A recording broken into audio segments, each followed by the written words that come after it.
It's Memorial Day weekend. It's time for Camp Mabry's Close Assault 1944. This is really cool. It's a living history program that they use to teach people about what happened during World War II. Jeff Hunt's the director of the Texas Military Forces Museum over there.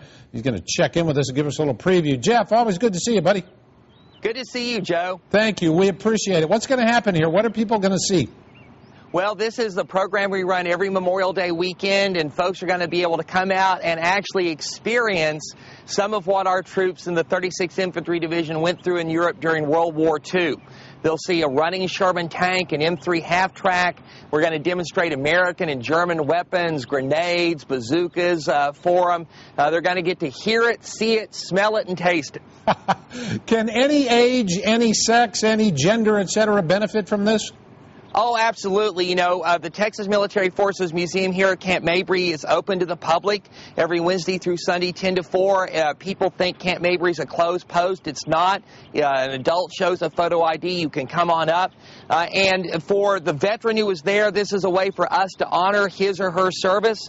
And for the family or the scout group who wants to teach their kids what Memorial Day is all about, this is a place to come and find out what our soldiers, sailors, airmen, and Marines did for us 65 years ago and have always done for us. Yeah, agreed. Now, you've got one of those guys there with you. Can you mosey over there and kind of point out some of his equipment? Is that doable? Yes, sir. Okay.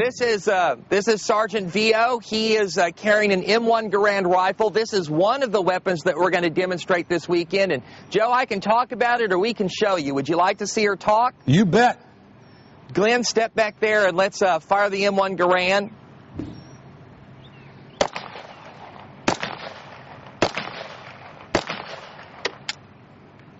That makes a lot of noise, Jeff.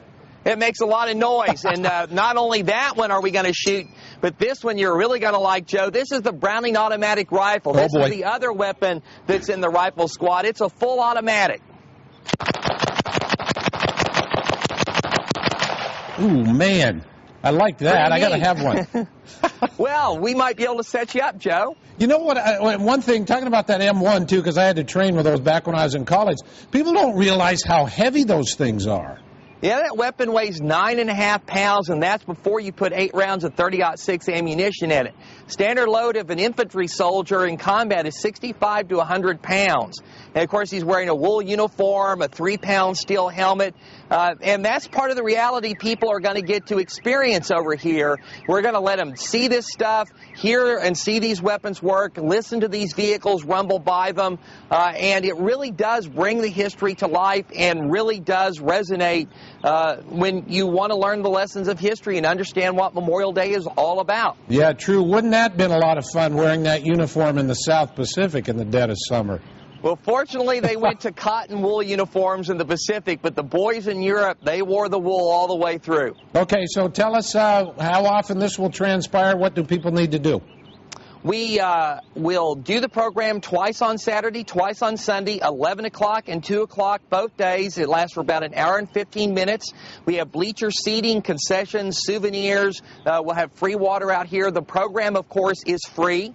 We'll let anybody come on post. You just come to the security gate and say, I'm coming to see the program. They'll shoot you on up. And the only thing we recommend is bring your preparation for the sun. Yeah. The war didn't stop because it was hot, and we're not going to stop either. Absolutely true. Jeff Hunt, the director of Texas Military Forces Museum at Camp Mabry, Close Assault 1944. Thanks, Jeff. Good to talk to you, as always. Sure thing, Joe.